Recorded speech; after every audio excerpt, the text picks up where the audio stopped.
There is nothing worse than untapped potentials. If you know that you're made for more, this is the place. I know that every successful person I've ever met has one thing in common. They do not let themselves fall victim to their circumstances. They figure out a way to rise above it. So join me on this journey where I help you to be better, do better, and have better in life and in business. If you're feeling stuck and you're needing some practical tools, some hope to get you to that better life, this is definitely a place for you.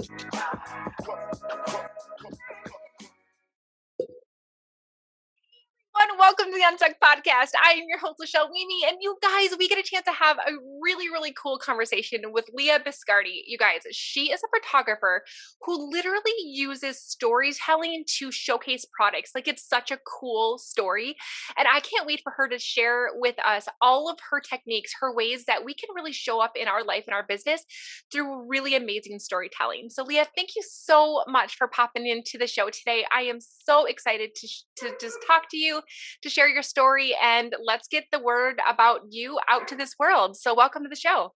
Thank you. I am so excited to be here and just talk about my story and storytelling because it's really important to me. And everyone knows that everyone has a story. And they're like, well, you can tell it in words or you can tell it in pictures. And me being a photographer, I just love telling it through pictures. Oh my gosh, that's so fun. And tell me a little bit more about that. Like, what lights you up about the work that you do?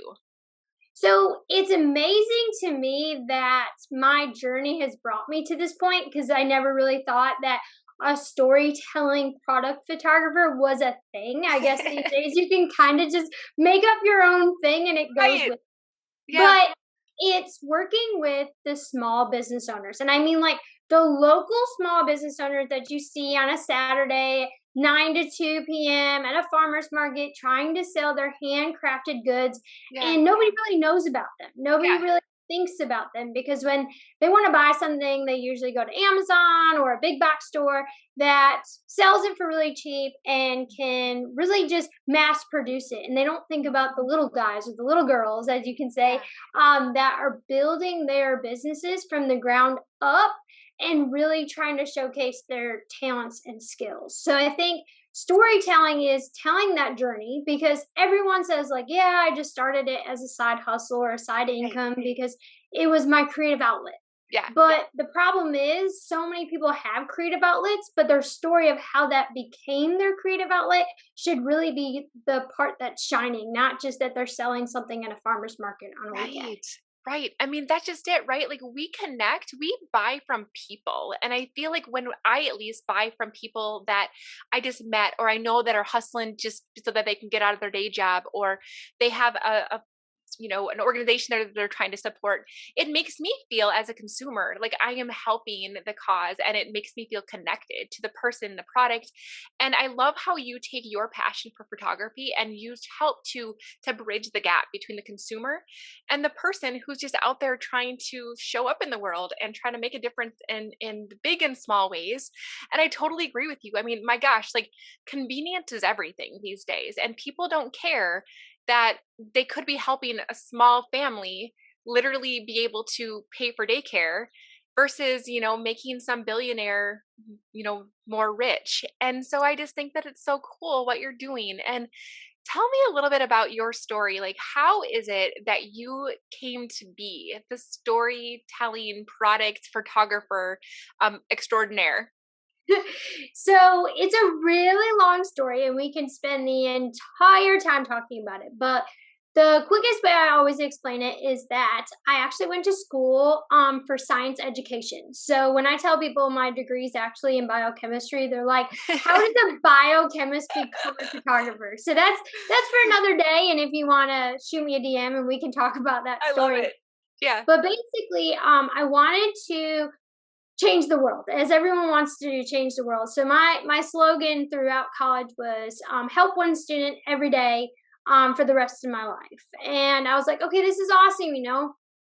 I'm going to go into a classroom. I'm going to run the classroom. I'm going to teach these kids life skills. I'm going to teach them how cool science is. And I did that for 7 years. And then the pandemic hit, and the pandemic changed everyone's lives, either for the worst or better or in between or the same. And I realized that teaching during the pandemic, that teaching young adolescence was not my thing. I was trying to change the world one child at a time, and Yeah. it wasn't happening. Yeah. I was draining myself and really draining who I wanted to be. So my passion for teaching the youth was slowly burning to the end of the candle. And I think everyone as a teacher now or then or retired will understand that when you have this passion, that's what fills you up, not the money you get as a teacher, because Right. I'm married nobody to a gets money. teacher. I get Yes. it. So, you get that one step at a time, and while the pandemic was going on, we were teaching virtually. So instead of being in a classroom talking to students one by one, you're spending 8 hours on a computer. And when you take a creative soul and you plop them in front of a computer, it's not Yeah. fun at all. Right. So I was like, I need to do something creative. So I started as a landscape photographer, and I just started taking pictures of landscape around where I live and kind of posting those on social media, kind of get people motivated and really connect with people, be like, look, you could be outside during this pandemic, and try to connect with nature. And I tried to sell that stuff online, and didn't work out. So I'm like, okay, well, I'm still teaching. What can I do? And my mom started making soaps because she needed a creative outlet to help with her depression. And all of a sudden, I started taking pictures of her soap so she can sell online. And I said, okay, this is awesome because soap doesn't talk back to you like people do. You don't have to travel to do this. So it's great just to take pictures and help my mom and help her sell her products, because it's really different when you tell a story of what your product is and how it's made. Like, that's why TikTok's so big now, because people have these short videos of what they're making and what they're doing and their goofiness. So I just took that spin on TikTok and just turned it into photos and started showcasing what the creative mind can do when you just give it something and tell them just make something out of something.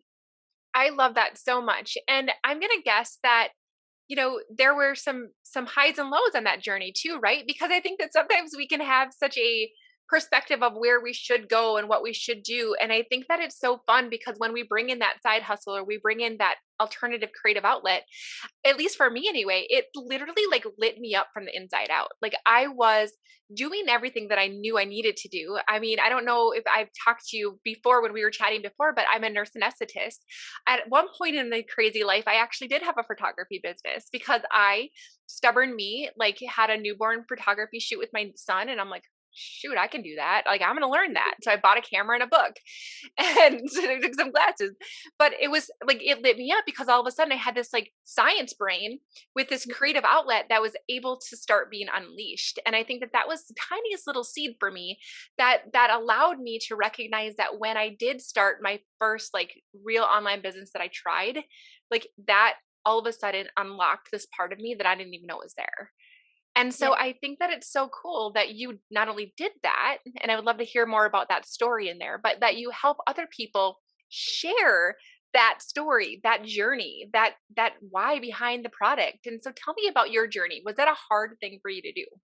So the hardest part was when I walked into my principal's office in June of 2021 and said, I am quitting my dream career that I've always wanted to do to be a photographer. And that was the hardest part. I think the hardest part of being an entrepreneur is just starting, like to take all your ideas Yeah, and make them what you want to make them. And right. a lot of people start it as a side hustle, and that's what I did. And I wasn't very profitable. I don't think people understood that when I quit my teaching job, I wasn't like making hundreds and thousands of dollars a month. And that's why I wanted to quit teaching. No, I had to quit teaching to actually fulfill my dream, because when you get up for a 9 to 5, and whether you love your 9 to 5 or you don't, you still have to spend 8 to 10 hours, whether it's working and commuting and getting ready and doing what you're needing to do, and then work on your business. Well, when you're a teacher, that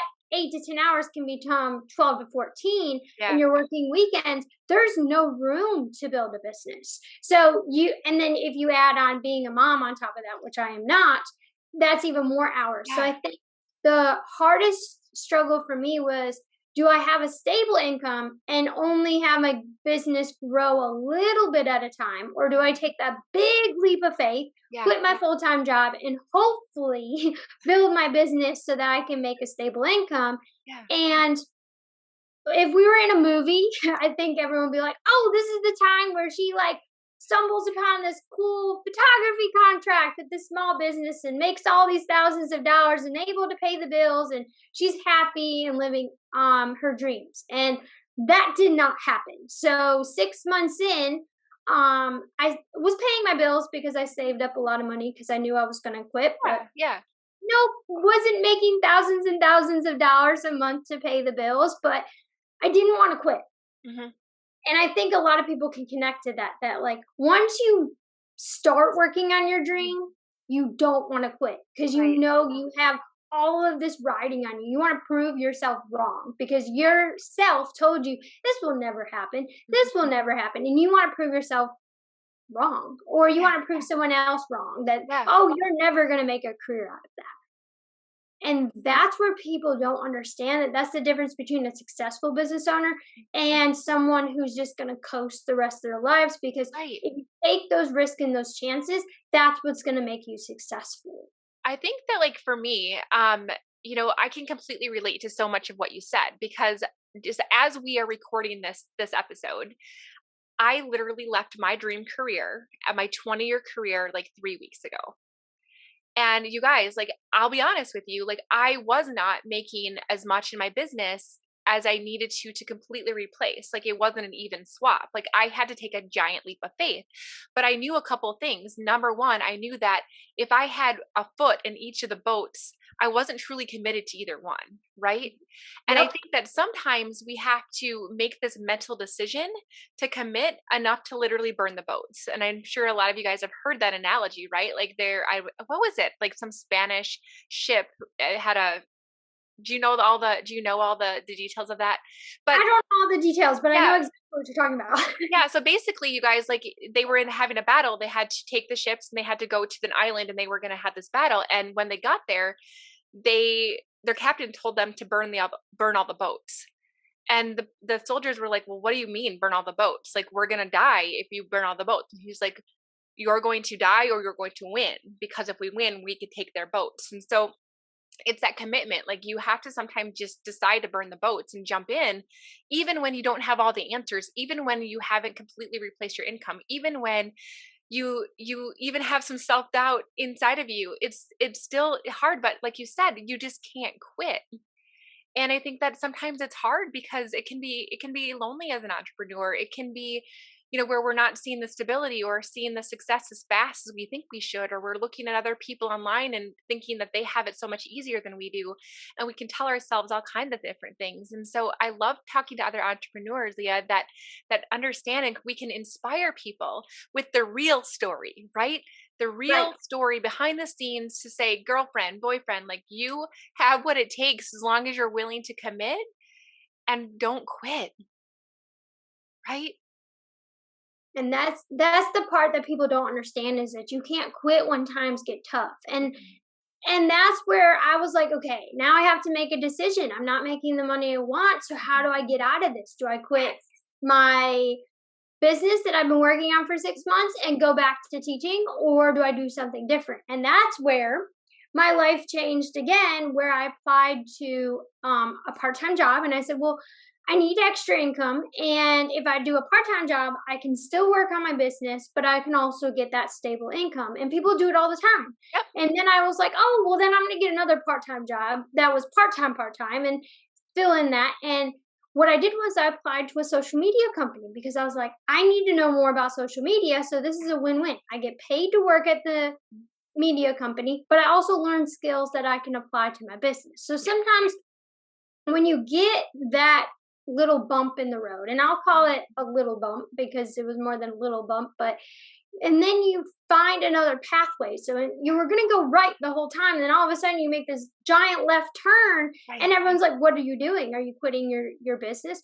No, what you're doing is pivoting, and Right. pivoting is huge in my life because I went from biochemistry degree and education degree to teaching to now a photographer and now adding this other part-time job that I have no experience in, Yeah. but someone took a leap of faith on me and joined that. So Right. that's where that connection piece comes, where I tell people all the time, like, you can quit your business, but how are you going to feel after that? are you gonna fulfill your dreams in some other Right. aspect? If you do, that's great. But if you're just quitting because times are tough, because prices of everything are rising and we're still Yeah. going through this post-pandemic climate, that's fine, but you have to realize too, are you going to be happy down the road? Like you have to Right. look at the bigger picture. And for me, I knew 7 years into teaching, I was not going to be happy doing 23 years more or more of teaching. I had to get out for my own selfish reasons. And some Right. people forget to be selfish. Oh my gosh, I love that so much. And you know what you said, I love word pictures and you're a photographer, so we can kind of geek out on this, right? But imagine, right, that you started your business. So you're driving forward, right? And you might have to pivot, which means that you're going to take a right instead of a left at the next fork. You never put your car in park Nope. and you never went backwards in reverse.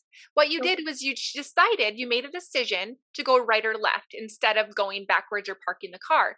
And sometimes it's in that right hand turn that we didn't expect that we stumble upon the next beautiful step in our journey that was always waiting for us all along. And so Exactly. we don't have to have all of the steps in place. We just have to be willing to, number one, make the commitment to try. Number two, make the commitment to not give up. And number three, be wise enough to say, okay, where do I need to pivot? Where do I need to take a right turn instead of a left in this space and allow for the next step to literally just fall in front of me as it's supposed to? And I just love your story so much because you were able for us to see all of that in this beautiful picture. So thank you for that. Of course. And just because you took a right turn doesn't mean you can't take a left to get back to where your Right. original destination Yes. was. It's just, you're just taking that extra step. And I always tell people, I'm 29 years old. And if I would have waited 5 or 10 years longer to quit teaching, I don't think I would have made this leap of faith because I was already stuck in my ways. And when you're stuck in your ways, you have to take even more courage to make that leap of faith. But right now I'm in a relationship. I don't have kids. I'm still at that point of life where I'm exploring who I'm supposed to be and what Yeah. I'm supposed to be doing. And I tell all the people too, like there's people that are 55 years old, 35, 40-year career, and they quit and or retired from that and started a Yes. business. Yes. And you can start a business at any age. You can continue a business at any age, but I think it's important that you do what you want to do. Mhm. And when I want to tell people I'm a photographer, they're like, "Oh, so you're one of those people, take baby pictures and take couple and family." I'm like, "No, actually, I'm a product photographer. I help people tell their stories." And then they're like, "Oh, that's pretty interesting." But then how do you get people to pay for your services? And that's where I've been stuck for a year and a half. You don't convince people. Mhm. People need to want your services. You're Yeah. not going to sit there and say, "Oh, well, you have to have this and you have to have Right. this." Yeah. That's the purpose of my business is you kind of have to wait for that person that's stuck when they're vulnerable and they've tried everything. They've paid for Facebook ads, they've paid for Instagram ads, they've Mhm. done radio and TV and all this stuff, and they're not making sales. And you go up to them and said, "Well, I have a potentially different way. Would you like to hear about it?" That's when people gravitate towards you. And that's why I have to have a part time job because you're not just going out there and getting these clients that you're just going to be one and done. Like, it's Right. not like just an exchange of goods and money and that's it. Like, these are your clients for life because you're going to be with them the whole way. So, Mhm. when I tell people I only have 3 clients a month, that's because I can only give that much time and energy and passion towards those 3 clients a month. And people ask me, "Well, what if you have no clients?" I'm like, "That's why I have a part time job. That's why I have a job that is a stable income because I can't guarantee clients. I'm not like a business coach. I'm not like a copywriter. I'm not like a web designer. I can't guarantee that I'm going to have income every month. But why do I keep doing it? Because it makes me happy. Yeah. And that's what I want to do. Do I stress out a lot? Yes. But that's just my personality. I stress out about everything. I want to give everything for free to people because Yeah. I want them to be happy, but that's not going to be successful for me. No, and I love that, what you said about the vulnerability part of, oh my gosh, like I've discovered what I want to do, but how the heck am I going to actually make money doing this? And how do I find the clients who've been praying for me? And I think that, really just having that part-time job, I call it desperation breath. Do you know what I'm talking about? Yes. When somebody's like so stinking desperate for their business that they just like vomit out all over them with the words, and they don't listen, and they have a needy energy instead of like, hey, I see you. I see where you're struggling. I've been struggling there too. I might have a different way than you've ever considered before. Are you open to hearing about it? And it has a completely different energy to it. And I think that there's so much that we could dive into here on money mindset and all of the things, because that's my jam right there. Is just Mhm. talking about all the different ways that we can set ourselves up for failure. But this is all about you. And I love your story, Leah. So how do the people that are listening to this learn from you and say, okay, Leah, teach me how I can tell a story through the way that I am showing up on social media, showing up on my website, showing up in the places where people can discover who I am? How do I stand out and make sure that people know that there's a person, that there's a story, there's a whole layer behind whatever it is that you're seeing in your feed? How do people do that? So the one thing I tell everybody, it's the why, not the what. Yeah. So people are like, what are you talking about? So I always love talking about candles because I always have a candle burning. I love candle makers. I'm obsessed with having scents around the house. Yeah. So I always talk about candles when I give this example. But you can go to Dollar Tree, you can go to Family Dollar, you can go to Walmart, you can go to your grocery store and buy a candle. So Yes. why would I spend 15, 20, or $30 more to buy your candle? And Mhm. most people can't answer this question. Mhm. And that's what I mean. What is your why and not your what? So you can go around telling everyone you're a candle maker, but why is your product better? So you, every time you talk, every time there are words come out of your mouth, whether you're talking on social media, in person, whether you're typing something in a caption, whether you're doing a blog post on your website, always coming out of your mouth is a why. Mhm. Why is your product better? Why is your product going to help solve a problem? Why is your being? What is your purpose for selling these products? So the one thing I always tell people is like, I met a lady who makes soaps, and her business name is named after her mom. Her mom passed away. So I tell people all the time, like, when you introduce yourself, hey, I'm the owner of this so and so soap shop, explain why it's called that, or let people ask that question. What, well, if your name is this, why is it called this? Mhm. Answer that question. So I tell people it's a three-step process. So if you're always telling why that product is important, it tells your story. So when you're selling your candle and say it's pumpkin spice, which is almost fall, tomorrow is fall, and now it's September 22nd, so everyone talks about pumpkin spice, which is my least favorite scent. But if you're explaining it, everyone's gonna love pumpkin spice right now, except for the select few. Instead of saying, hey, this is a pumpkin spice candle, it has 3 layers, it burns for 8 hours. Nobody cares. I'm telling you, nobody cares. What people Mhm. care about is, why is your pumpkin spice different? Well, the first layer is just pumpkin. The second layer is cloves, and the third layer is the pumpkin spice. So the first scent you're going to smell is the whole aroma. And when you're sitting next to it, you're going to pretend you're holding a pumpkin spice latte from Starbucks that you paid $10 for from your favorite barista. And that's where you met your boyfriend or met your fiance. Or you're going to tell that story in the caption, but it also has to be in the photographs. And what I mean by that is, put that pumpkin spice latte from Starbucks next to your candle that's pumpkin spice, and people will make that connection. Yeah. I despise Starbucks and the pumpkin spice lattes, but that would be a conversation starter for me because I'd be like, well, I love the pumpkin spice candle you made, but I hate pumpkin spice lattes. And then someone comments, well, I love pumpkin spice lattes. What don't you like about it? And then all these people are having conversations about Mhm. pumpkin spice lattes, even though it's not You're not selling Starbucks, but you're selling a candle that's meaningful to people. It's a candle that people are going to burn, but it's very meaningful to you and them.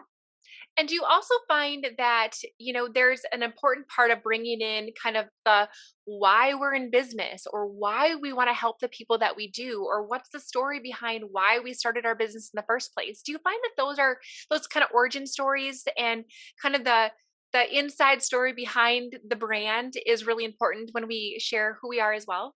I think that's the most important part. And like I call it the OG story or the OG picture. So like for my clients, obviously if you look back at their pictures that they took by themselves 3 years ago when they started their business compared to the ones I took for them now, they're going to look totally different. I hope so because I'm the more professional than Yeah. they are.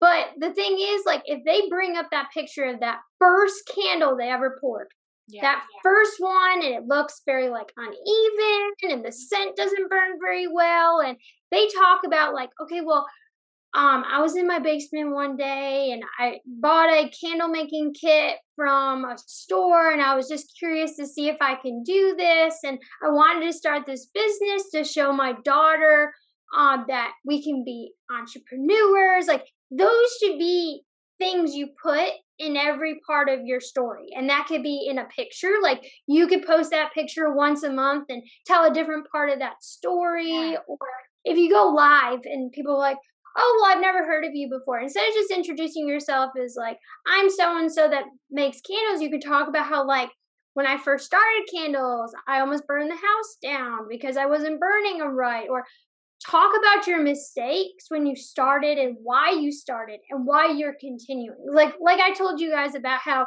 I wasn't making a stable income. I'm going to show all parts of my business. And that's part of showing up. Like that's the storytelling part that people care about because that's what they connect to. Because I bet you if I said, "Hey guys, if you DM me, tell me your story," they're only going to give me the good stuff Yeah. because that's all people think they care Yeah. about. But truly, we want to hear about your mistakes and how you learned from them. I mean, one of the reasons, and I'm going to tell you kind of my origin story, right? One of the reasons that I started the podcast, and I wanted to make sure that I talked about the struggles that we all go through, is because I was inspired by that. So often, I think we see people up on a pedestal and we think they've arrived and we think that they don't have the same problems that we have on a day basis. And I had listened to a podcast done by Ed Millett on, he had interviewed a guy named Nick. And Nick was born without arms and legs, and he had like the mindset of a rock star. Like this dude he became a professional wrestler with no arms and no legs, like insanely inspiring. And I would look at him and I'd be like, dang, I wish I had the resilience and the grit and the mindset that this guy had to show up every day despite everything he's gone through. And I remember him telling the story about how his buddies had convinced him to go out to the clubs in Miami for his birthday, and he didn't want to go. And he said, like, why do I want to go? Who is going to talk to this freak? And I'm like, holy crap. Here's a guy that I have so much respect for who still struggles with mindset, even though he's come so far.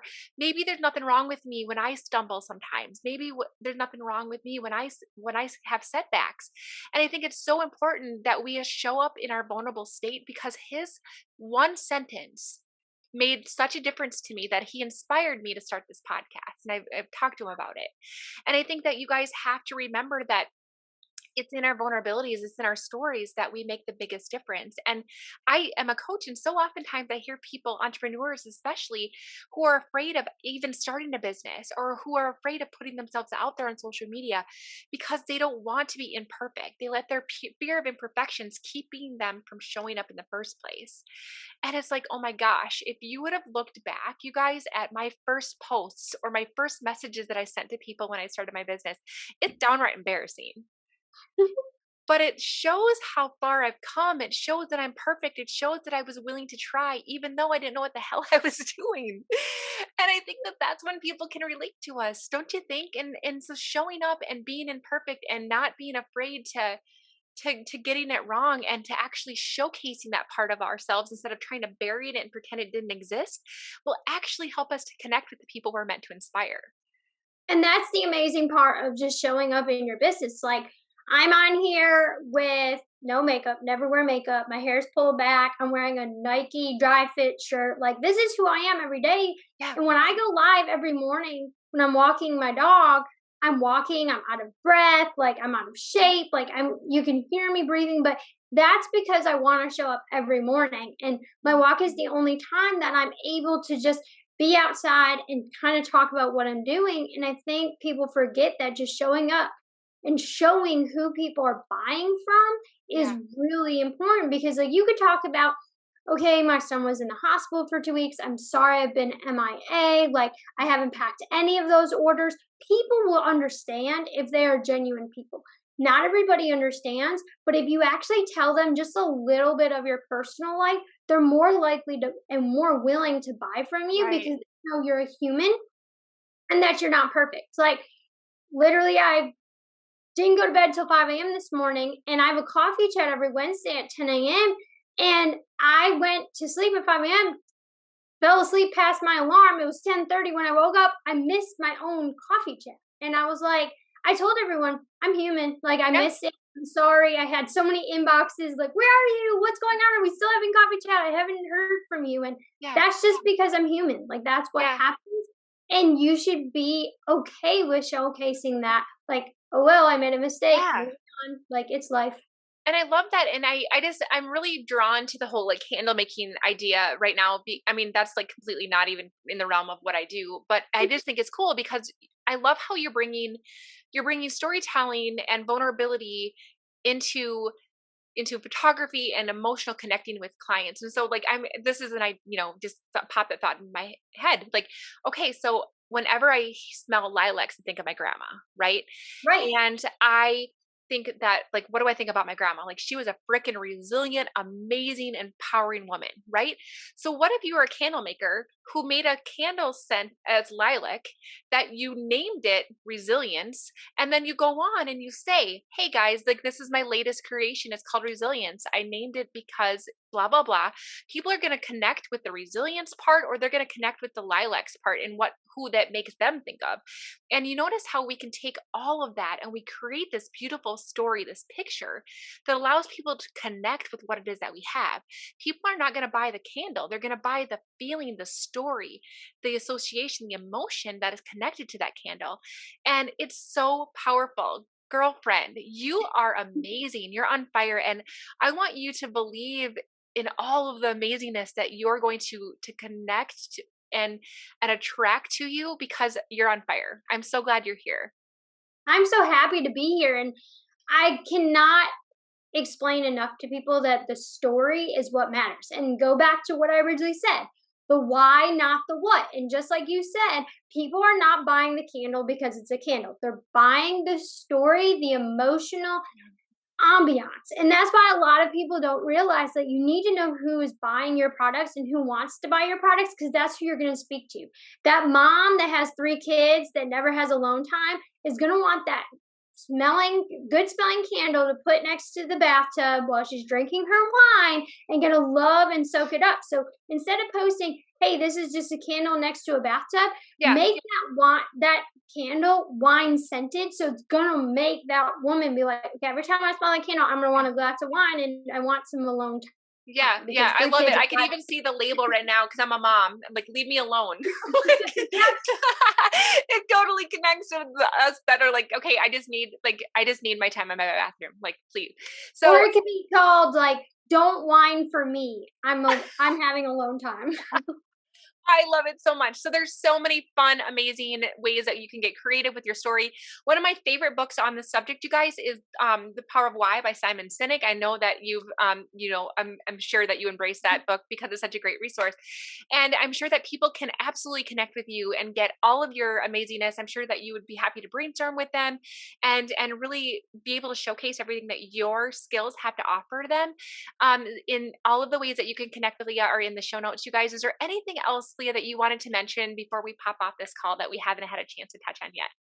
The only thing I want to say, and I say this at the end of every podcast I'm on and try to put it in my podcast, is you are not alone. So when you're at that point where you feel like quitting, or you've had a really rough day, or you've just had a rough week or a rough year, and you feel like you're either on the verge of quitting or you just need someone to talk to and vent to, you need to reach out to an accountability partner. And if you don't have an accountability partner or a business bestie or someone with friendability, which I don't even know if that's a word, but reach out to someone and just tell them what's going on, because when you're an entrepreneur, it's going to feel lonely, but I bet you there's thousands of other people feeling the same way you are. So never go at it alone. Always just go talk to someone. You're never going to be a burden. And if you have no one, reach out to me and I will be a listening ear. Absolutely. And if you guys want one of my very, very best resources on how to build resiliency, especially when you have some negative self talk coming in, and especially when you're trying to be brave, just comment inside of the reviews, send me a DM, whatever, and we will get that resource over to you for free. You guys, make sure that if you haven't already, hit subscribe, leave a review, let Leah know all of the ways that you appreciate her showing up today. Take a screenshot, share it on your stories, tag us, let us share you in our stories so that we can get the word out about you. It is so fun to connect with other people who are passionate about being better, doing better, and having better in life and in business. You guys, thank you so much for showing up today. I'm so grateful that you're here and have chosen to spend the time with Leah and I.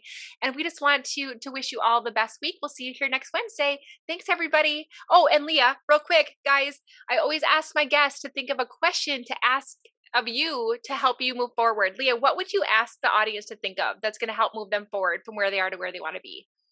So, what are the baby steps you're going to take to reach that big goal? Because every day you just have to do one thing for you and one thing for your business. Yay! I love it. Thanks, everybody, for listening. Bye. Thank you so much for listening to the Untucked Podcast. I am so grateful to be on this journey with you. And don't forget to check out the show notes if you want to get into my private club, the Better Club, to be able to learn better ways to be better, do better, and have better. So until next time, keep showing up. Let's get unstuck together. Have a great day.